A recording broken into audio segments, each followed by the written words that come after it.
Alright, welcome back everybody to Pikmin's. We've reached sub-level 10 in the Dreamer's Den, which also happens to be where Louie's hiding.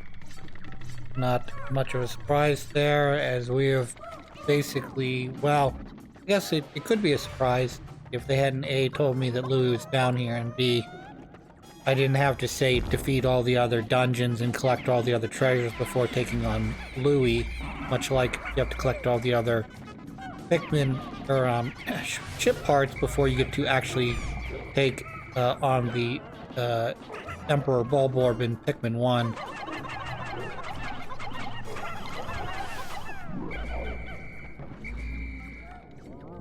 Who is got a good name. He should be the I don't even know how to better put it. I mean, Emperor is about as high as you get. You know, short of world leader. You know, leader of the world. Emperor of the world, if you will. Yeah, we're skipping this level. I don't have enough blue Pikmin to pick up the item that's needed in this area. We're likely going to skip sub-level 11 as well, depending on what it's like.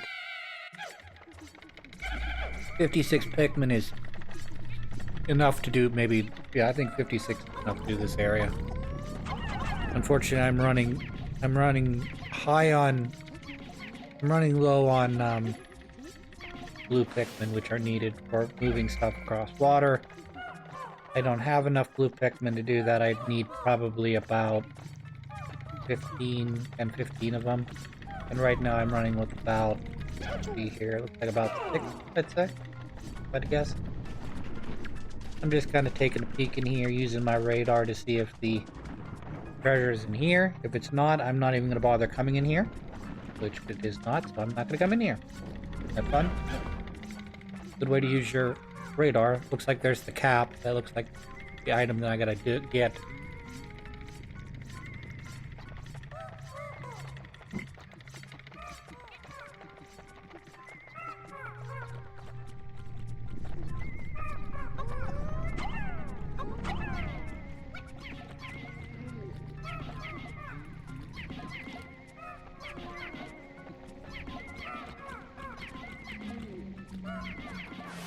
So they had, I apologize if I've already told this story. They had, at the liquor store, they had last chance bottles of stuff on the thing. And I've told you guys before, I've been trying a number of different bourbons.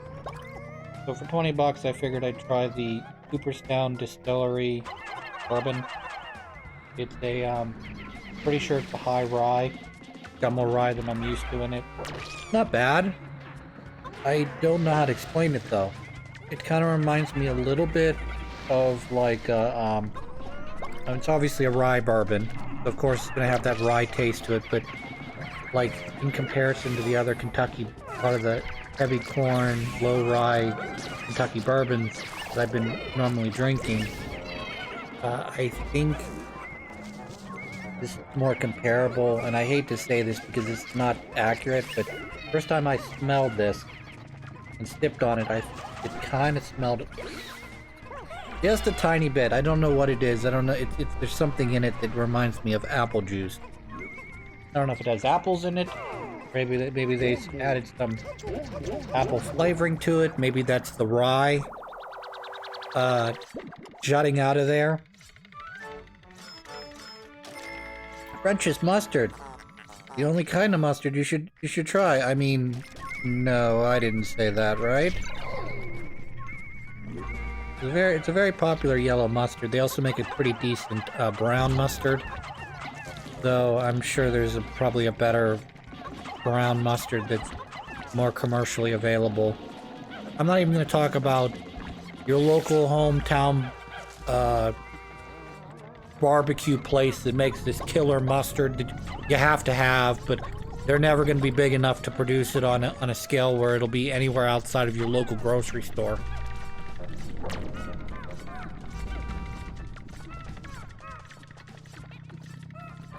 It's not my rye bourbons are not my thing. However, I don't know. Something about it gives this apple juicy feeling. I don't know why. It's not like drinking a hard cider. I know what a hard cider is. I know what drinking apple juice. You know, little kid used to love apple juice. I don't know what it is about this that reminds me so much of apple juice. Other than the color. Probably the color, more than anything. Got something in, and again, it's probably the rye that I'm smelling, but tasting, but that guy's dead.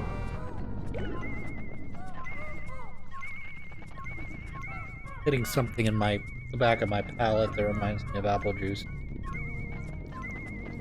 When I was a little kid, I used to have a ton of apple juice. Like, there were 2 drinks in the household that Chris was, I wouldn't say Chris was allowed to have. Chris was probably allowed to have more than just these 2. But these were the 2 that Chris drank. My parents wanted to make sure we had strong bones, so we always had milk. We always made sure we'd have milk in our cereal, and then there was usually milk for either lunch or dinner. So we're talking probably, I don't know, 2 cups? I mean, 2 measuring cups worth of milk, maybe 3 per day. Somewhere in that ballpark. And then the other one was apple juice. My mom used to buy apple juice all the time because I would drink it like water. Because it was, I mean, apple juice, basically apples plus water, apple juice.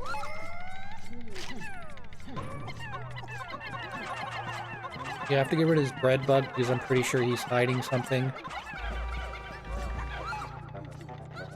Please be dead. Thank you. Yep, he was hiding something in his fucking pot. Yep, he had a shogi piece.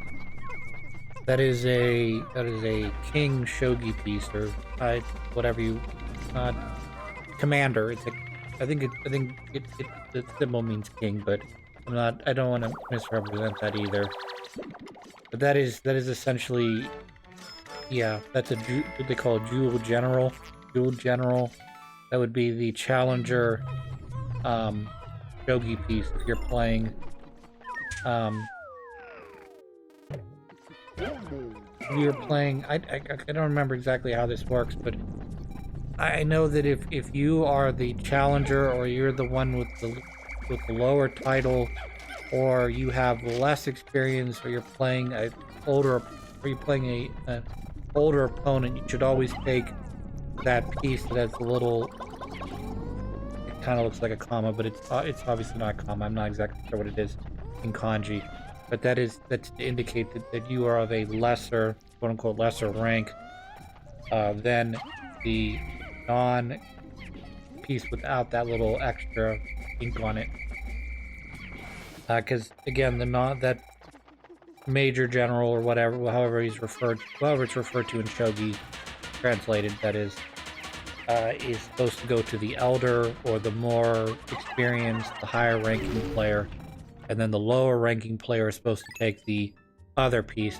Ultimately, it doesn't matter, because unlike in chess where white always goes first, you get to pay, how do I put this? There's some game that basically you determine who goes first by doing either evens or odds, and I believe the unlike in chess where the white player has a distinct advantage because he goes first, I think the advantage is a lot less when you're talking about shogi, because there's more possible moves in shogi than there is chess. Not that that's necessarily a good, that's not shouldn't necessarily be something that you use as a selling point, but I know that in terms of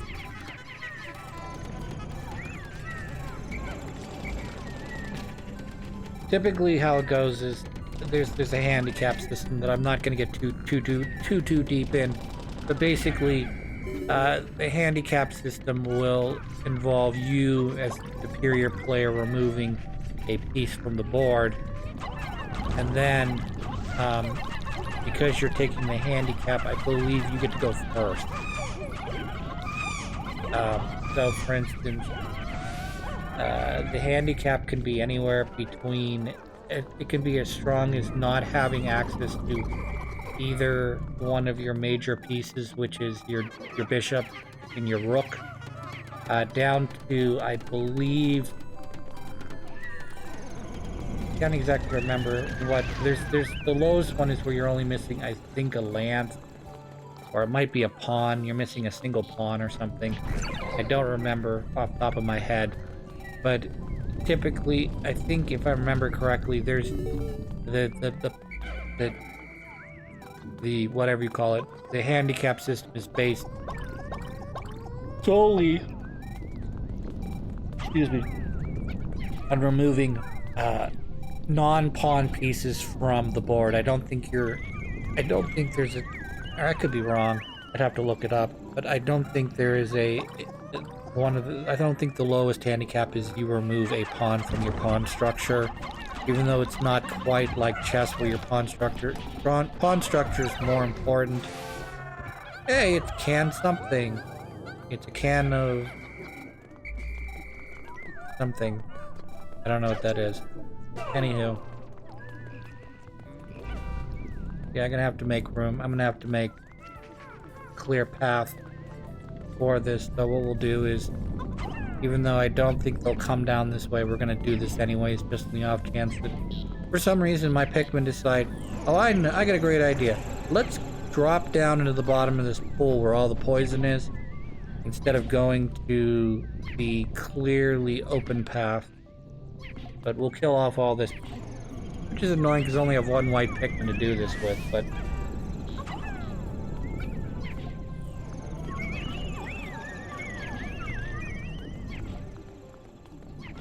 not great.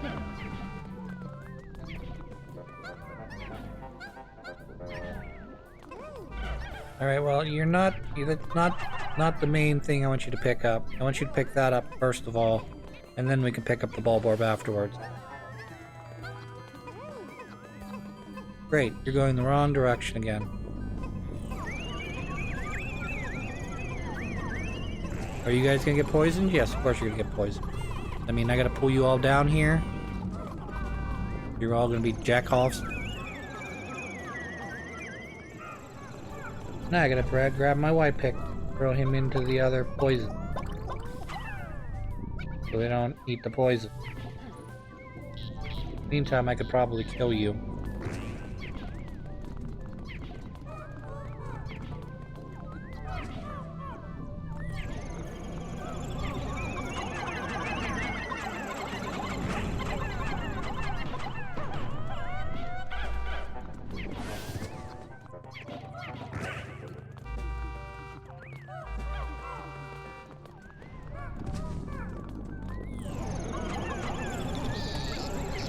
Do it.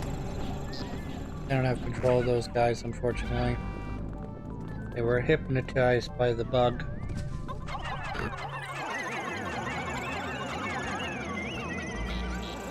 Yeah, they're hypnotized. Until he disappears, they'll just follow him. What I should do is throw this like that, and they become unhypnotized.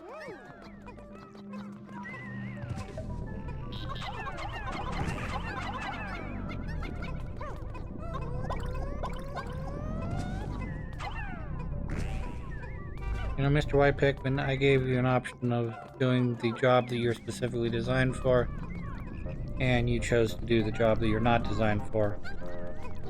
Fine. You guys can just pick up these ball orbs and turn them into coin. We'll come back and kill this fucker.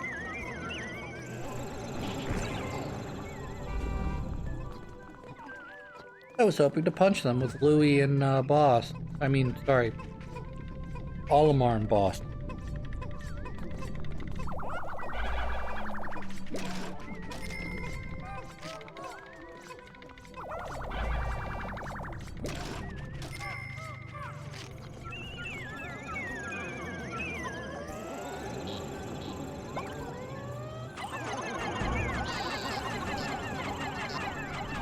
Perfect, relatively speaking.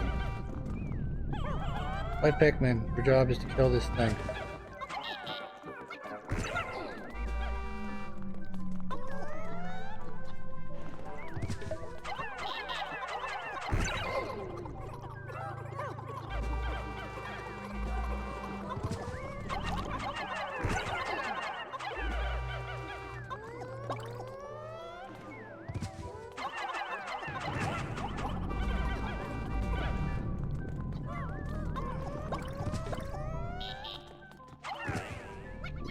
Yes, please defeat that. Thank you. Please and thank yous.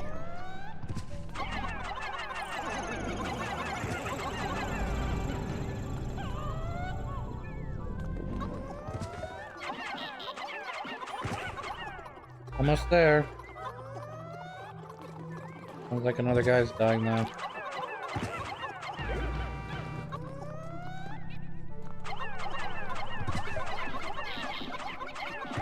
One more. Presumably. Please, yellow Pikmin, come to me.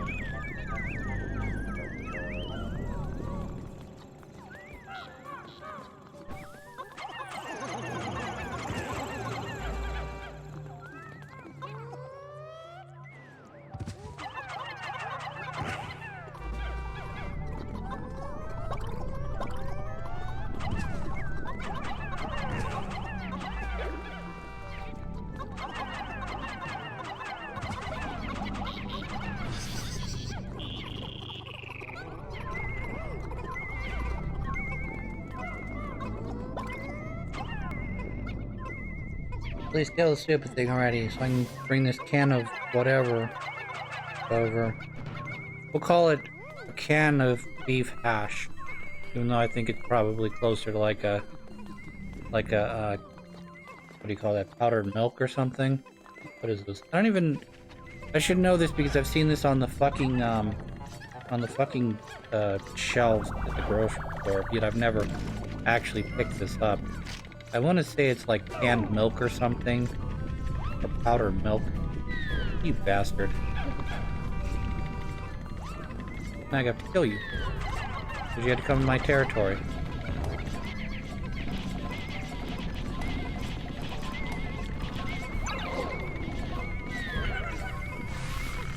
Dead. Good. Stay dead.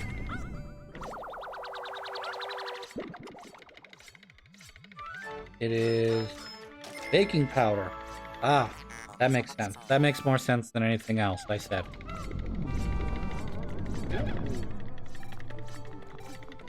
There's another item here somewhere. I have to figure out where it is. Is it over here where I just defeated the poison? Not over here.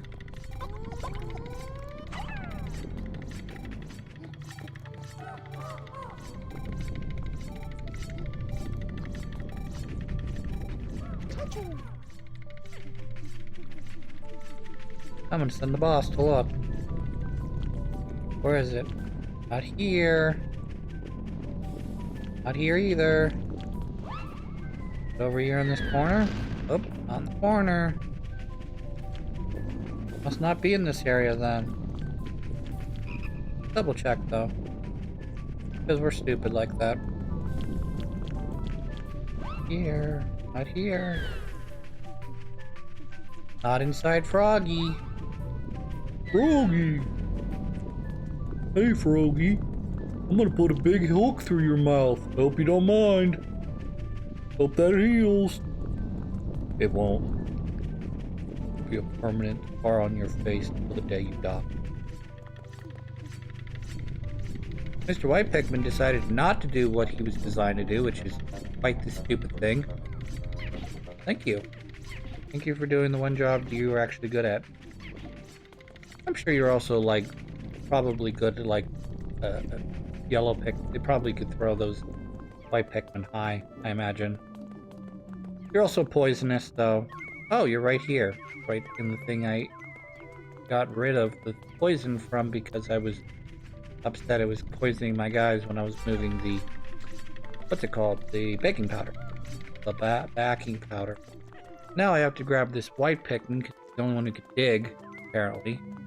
Put him over here until he's able to dig up the treasure.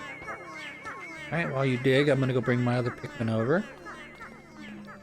Plenty of time, I know, because even though you're like, oh, why did you bring him over, Christopher? That doesn't make any sense. You could have brought them all over at the same time. Yeah, but the white Pikmin's not gonna have that excavated enough for my other Pikmin to be like, yep, we're gonna join in and help you out. We're just gonna sit here and play with our penises. I mean, our stamen. I'm trying to circle them around the thing so that they'll start digging. But they won't start digging till it gets a little bit more unearthed than that. I should actually just, yeah, do that. So that when they actually are able to, they actually just start automatically digging. Yeah, there we go. See? Just like that. As soon as they're able to start digging, they do. That's silly. That's so silly. What's your favorite time period? My favorite time period is right now. I'm kind of hoping that we don't end up in a like, and I know we're all worried about this.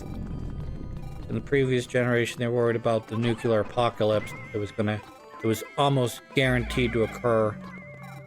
Now we're concerned about the AI apocalypse that's guaranteed to happen. But one of these days, I mean, eventually we're gonna pull the, you know, we're gonna quote unquote pull the devil's tail, and he's gonna skewer us, you know, with his spiky pitchfork. We're gonna reach one more time for the apple of knowledge and find out that there's nothing left on the tree. We're gonna starve now. We've given all the knowledge over to the computers. Let them think for us. Universal comm. Fair enough. So I apologize how long that level took. That shouldn't have taken nearly as long as it did. We are going to move on to level 12 here. Oh, I'm sorry, level 13.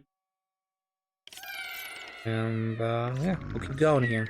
Oh, this is one of those levels. This is one of those...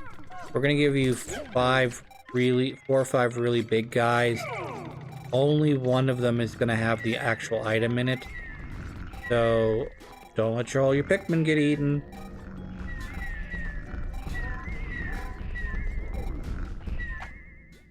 Alright, we're actually gonna just skip over this whole thing because I'm pretty sure if I actually try to do this for real, all my Pikmin... Oh, it's in that guy. I could technically do this. I figured out which Bulborb it's in. I could probably unlock the Bulborb, kill it, but I'm not sure I could pick up the treasure, bring it back to here, and remain unscathed. So let's just we'll just skip this area. We'll do this later when we have more Pikmin. And I'm actually cut the episode here. When we come back, we're going to be doing the next level, and then hopefully the end of the game. And then we'll have to run through this dungeon again.